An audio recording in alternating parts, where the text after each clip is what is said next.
Hello everybody and welcome to Romanceful's Tarot. I'm about to begin here with a reading. Now this is a general reading, so it might not resonate with everybody. It's really important that you do take whatever does resonate with you and you simply leave the rest of it aside. So if you do have any questions, you would like to have your own reading, you have my contact, you have my list of readings, everything that you need to know is right below into the YouTube description box. So please check it out. If ever you do wish to contact me, please do so. My information is there. It will be my great pleasure to assist you. Also, if you have not yet subscribed to the channel, please do take a brief moment of your time to click the subscribe button to show your support to the channel and to myself, and it is always and greatly appreciated, and I do. Thank you so very much. So with no further ado, let's begin this reading. This is a reading with the mermaids. So the mermaids want to speak to you about messages of love, of healing, and of protection. So let's start this off. As usual, you take what's good, you leave what does not resonate aside. I have the mirror, I have adrift, and we're going to conclude with some homeland with this beautiful sea turtle. So let's go with the mirror. The mirror is about knowing yourself. It is about that self-examination. It is seeing who you really are. So water is a fantastic mirror when you do think about it.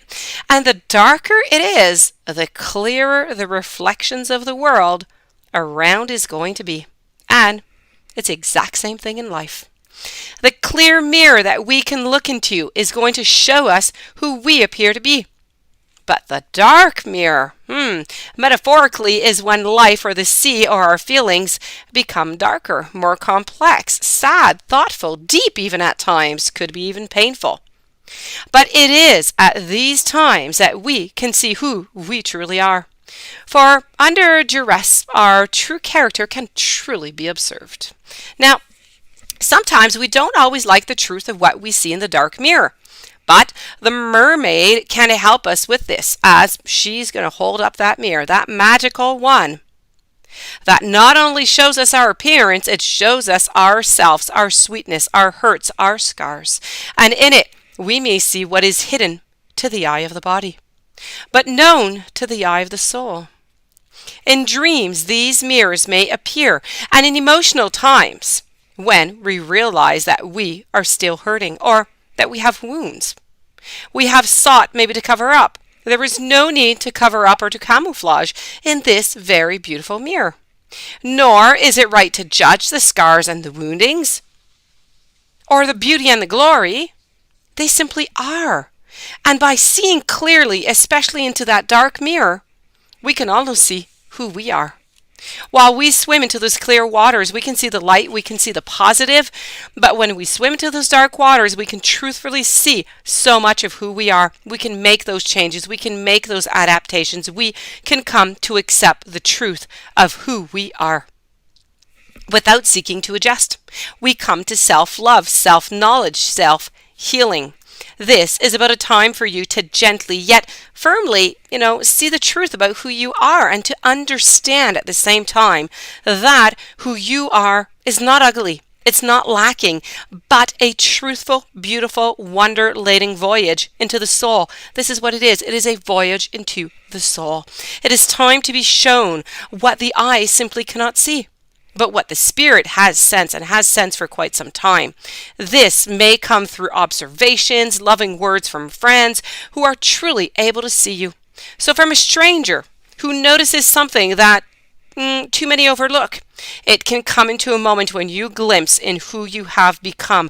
Those dreams, those visions, those flashes of intuition, they are also the mirrors that work with us at this very time. So this is all about the mirrors. It's about that reflection. It's about that perspective. It's about looking within you. Mirrors of who you appear to be is going to be coming up for you. It is on the way. Be sure to embrace that mirror and the magical mermaid's tool as an ally, and wonder and healing is simply going to unfold for you. Moving on over now to the following message, I do have adrift, and adrift is about letting go. It's about a higher force to take charge for at this very time. So let me ask you, what is it? What is it to be without direction, without that self-determination, or maybe even without a sense of empowerment? It is always disempowering. So this message is to invite you to contemplate the many aspects of letting go. And as so many of you, and as so many of us actually say, so many times it has become a cliche when we say, just go with the flow. Well, sometimes for all our strength, all our purpose, just let go for a time, especially if there's been a really great deal of turmoil and we are kind of feeling weak. This is about seeing this message coming from the mermaids as suggesting that there is a sense of making no effort at all at this moment, that you may be safe and you may be able to float, but it's kind of up to the tides, to the cycles, and to the waves, and to the wind to determine where your destination is.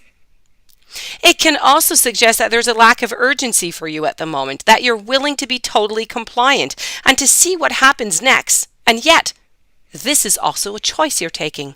You can always paddle, you can. You can choose to lie down, to turn your face to the clouds, drink the waters from the sky, and then choose to come to allow your fate to be decided to you with the fades and the cycles, everything.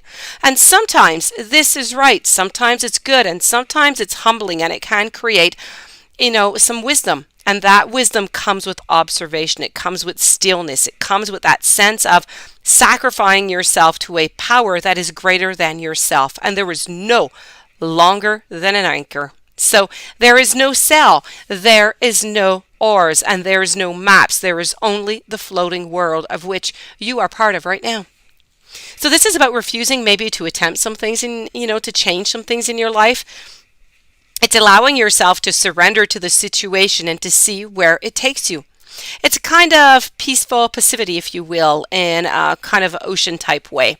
It's allowing the cycles to make a decision on your behalf, and this can indicate too that you have no desire at this moment to make those type of decisions, only to drift and to float and to allow whatever outcome is going to be. And it is as if there's no moving forward. There's no retreat, just a moment by moment acceptance of all that is taking place. And it's a very gentle, almost imperceptible willingness to let the tide and the current take you where it will. Right now, you're adrift and you are somehow akin to Odin, hanging in onto that tree of life, and you are going to simply be taken to shore. Are you going to remain at sea? Where is it you want to be? Are you going to fade away? What is it that you're going to do? Are you going to the sea? Are you going to the shore? What should you do? This is not even a question if you're asking yourself. It seems that you have made the powerful choice for suspension, to rest, to not do, for nothingness, for allowing what is that's around you right now to determine for now the faith of yourself. And that is a powerful message in itself. And we are going to complete over here with a little bit of homeland. And a homeland is really about an arrival. It's a journey's end. It's an establishment. It's building. It's being settled. There's a time to journey. There's a time to explore. There's a time for adventure. There's a time for uncertainty. There's a time to be a stranger or a foreigner to who does not come from that place. And there is a time to simply go on home. And we do have many different homes when we talk about it like that often. One is a place of our ancestors, a place where, our blood comes from. And, when we ask you now, where is your home? Well, do you know where that place is? Because if you do not know, it is time to discover it. The second place of home is the homeland that is the place of your birth. Those first memories of your lifetime, the place where your story began to be told and where you began to kind of shape things to be who you are today.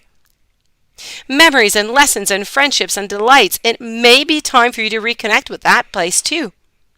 To look a little bit back. As memories, they're just going to be there and they're not going to move. It is simply about remembering them. It is about being steered. It's about pondering at some of those beautiful moments. And the third place, you wonder, where is it? It's a place where you were reborn and where you are going to reborn again and again in this lifetime.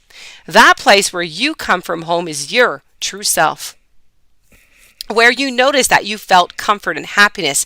And there may be a moment where something that seems so small, but we all have them, these homelands that are within us. And now it's time for a homecoming for you, to know the places, the people, the thoughts, the stories that have shaped your beautiful soul. Know them, come home, visit a little while, and know who you are again before your next wonder voyage does begin. There's wisdom into your homelands, all three of them. There's a part of you that belongs there. There's a part of you that needs to reconnect to a deeper level. There's traditions, there's ancient practices, there's simple things like recipes, ways of doing day-to-day activities that are going to come up in your memories right now. Incorporate them into your life, and there's going to be a deep sense of being home, wherever you are, because all the parts of your own self are within you, acknowledged, known, and expressed in healthy ways. So find a place that you can call home, settle somewhere for some time, and make some commitments to the place that you belong. You are part of it. It is part of you, and you cannot separate from it. So without separating from a part of your very own soul, your own very deep self, this is about going home. And this does complete your reading. I do hope that you enjoyed. I do hope that it brought you some very interesting messages that you can incorporate. If you would like to contact me, please do so. All my information is right below into the YouTube description box. If you have not yet subscribed, please do click the subscribe button and have yourself a beautiful day. Thank you for being there. I will see you tomorrow with new messages.